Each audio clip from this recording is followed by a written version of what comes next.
Это сегодняшний Ржев. Современный провинциальный город, каких в нашей стране немало. Здесь есть новые районы с красивыми благоустроенными домами. То есть, несмотря ни на что, Ржев растет, развивается и даже хорошеет.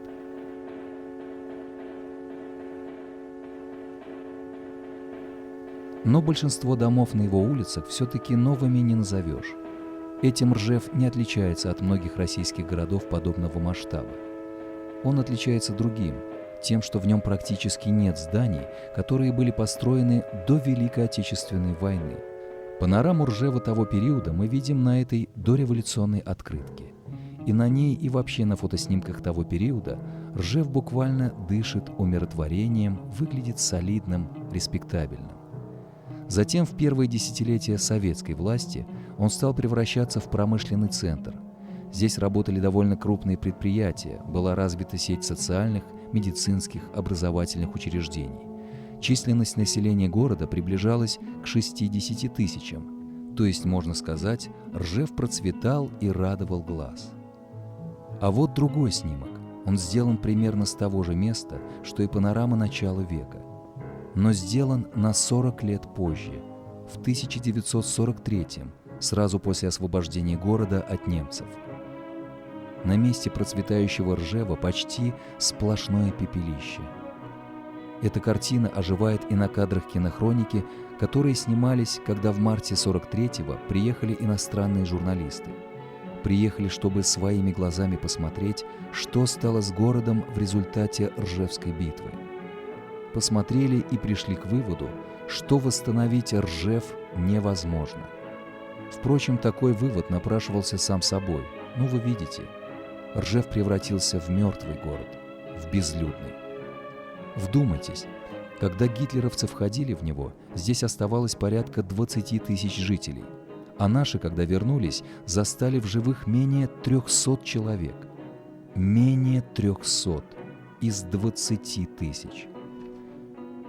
До войны в Ржеве насчитывалось около 6 тысяч зданий, после освобождения оставалось меньше 500, да и среди них совсем неповрежденных не было. Ржевская битва стала одной из самых трагических страниц Великой Отечественной войны. В последние годы о ней стали много говорить, издавать книги, снимать телевизионные передачи. В 2007 году Ржеву присвоили звание «Город воинской славы». И это правильно. О сотнях тысяч советских солдат, павших в ходе Ржевской битвы, надо знать и помнить. Это наш гражданский, сыновий человеческий долг.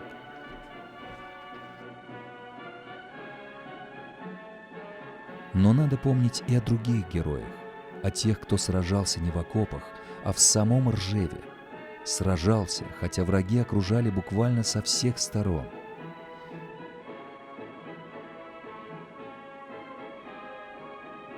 Эта площадь называется Советская, центральная площадь Ржева. Здесь издавна проводятся общегородские праздники, торжества, гуляния. И здесь же, именно здесь, весной 42-го, произошло одно из самых трагичных событий в истории Ржева. И в то же время одно из самых героических. 31 марта 1942 года, примерно вот здесь, на месте, где я стою, были казнены руководители Ржевской комсомольской молодежной подпольной группы Алексей Телешев, Владимир Новоженов и Александр Беляков.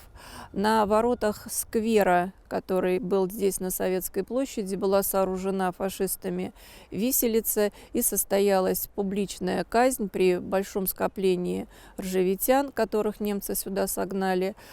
И 3 суток немцы не разрешали снимать тела повешенных. Страшный снимок, просто жуткий. Но что поделаешь, исторический документ.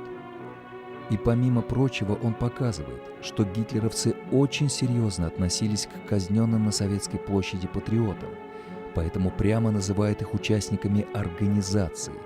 Понимаете? Организации. Работая над этим материалом, мы посмотрели массу фотоснимков о казнях фашистами подпольщиков и партизан. И другого такого плаката не видели больше нигде. Вот казнь Зои Космодемьянской. О ней фашисты сняли целый фоторепортаж. Смотрите, как она гордо держится среди палачей. До самой-самой последней секунды не уронила достоинства. Такая хрупкая, юная, а выглядит гораздо сильнее своих убийц. На груди Зои лист с надписью «Поджигатель». А это Минск, сентябрь 41-го. Фашисты ведут к месту казни Машу Брусникину, Володю Щербацевича и Кирилла Трусова. Они подпольщики. Маше Брусникиной 17 лет, Володе Щербацевичу вообще 15. На Маше фанерный лист с надписью «Мы партизаны, мы стреляли в немецких солдат». В других случаях на таких же плакатах замученных патриотов тоже не было прямого признания, что они являлись членами именно организации. Такое мы видели только на ржевском снимке.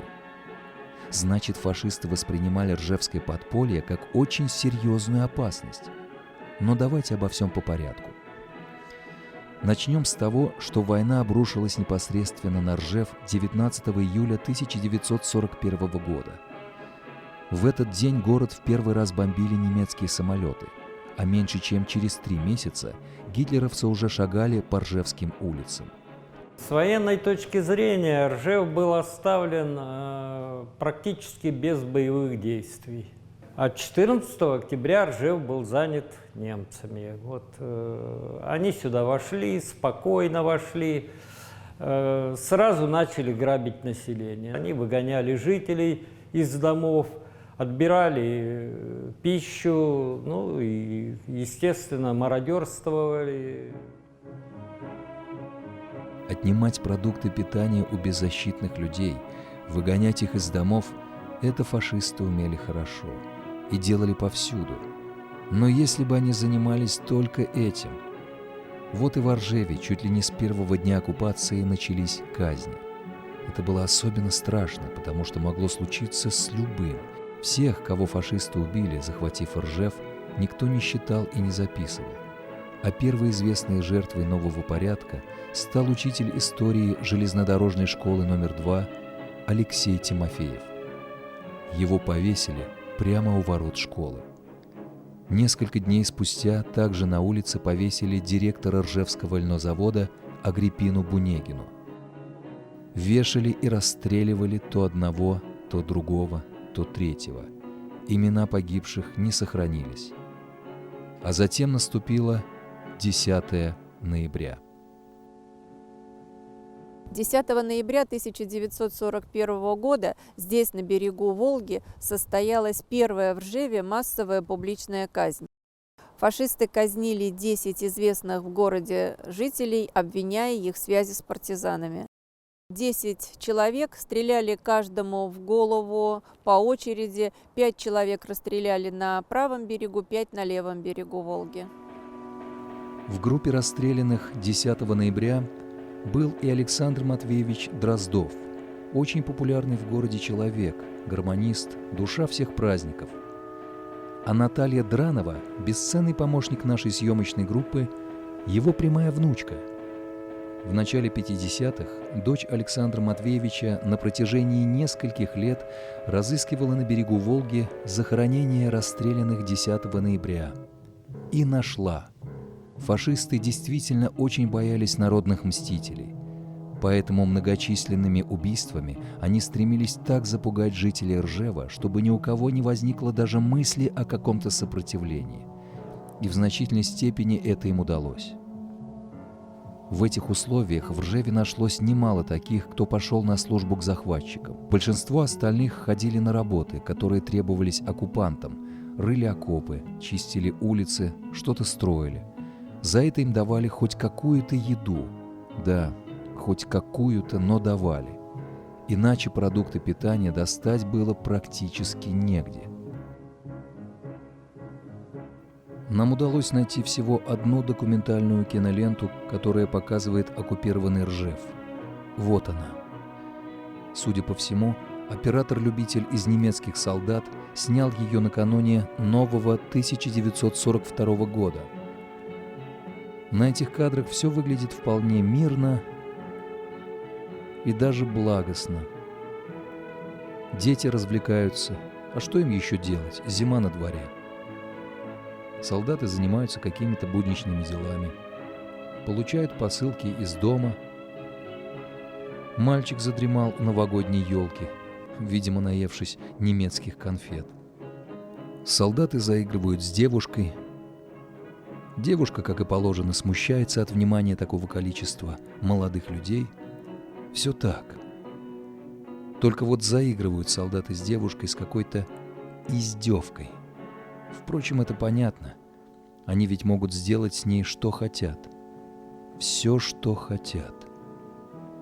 Как делали со многими другими жителями Ржева. С очень многими.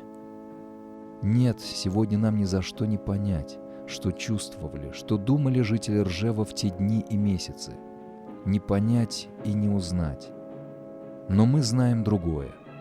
Осенью 41-го, самое трудное, самое кровавое и безнадежное время, в Ржеве заговорили о том, что у них в городе кто-то вредит немцам, кто-то ломает их технику, убивает самих фашистов. И это была правда. В Ржеве образовалась группа подпольщиков, которую потом сами немцы назовут организацией. Руководителями, создателями подпольной группы были и военные, такие как Алексей Телешев, Александр Беляков, и гражданские, как Кузьма Латышев. Выйдя из окружения и оказавшись в родном городе, уже оккупированном немцами, они решили бороться с врагами с оружием в руках.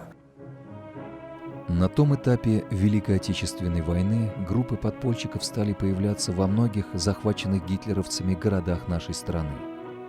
Как правило, будущее подполье готовилось заранее. Его организацией занимались местные органы власти и спецслужбы. В подпольщики подбирали надежных, проверенных людей. А затем, когда эти организации начинали действовать, из-за линии фронта им помогали, их борьбой руководили. Так происходило в городах Белоруссии, Украины, в Пскове, Новгороде, Смоленске. В Ржеве ничего подобного и близко не было. Об организации будущего подполья здесь не позаботились. Партизанские отряды на территории Ржевского района, да, готовили, а подпольщиков нет. Так что молодых ржевитян на войну в условиях подполья никто не призывал, рисковать жизнью не обязывал. Как многие и многие другие, они могли бы сидеть ниже травы, тише воды и дожидаться, когда Красная Армия разобьет фашистов и освободит Ржев. Без их помощи. В принципе, могли бы, но не смогли. Не ждать, не терпеть, не унижаться они не хотели. Выносить насилие над своей страной, над своим городом не смогли. И решили сражаться. Решили так по велению своих сердец. И это не красивые слова. Это правда. Родина для них была дороже жизни.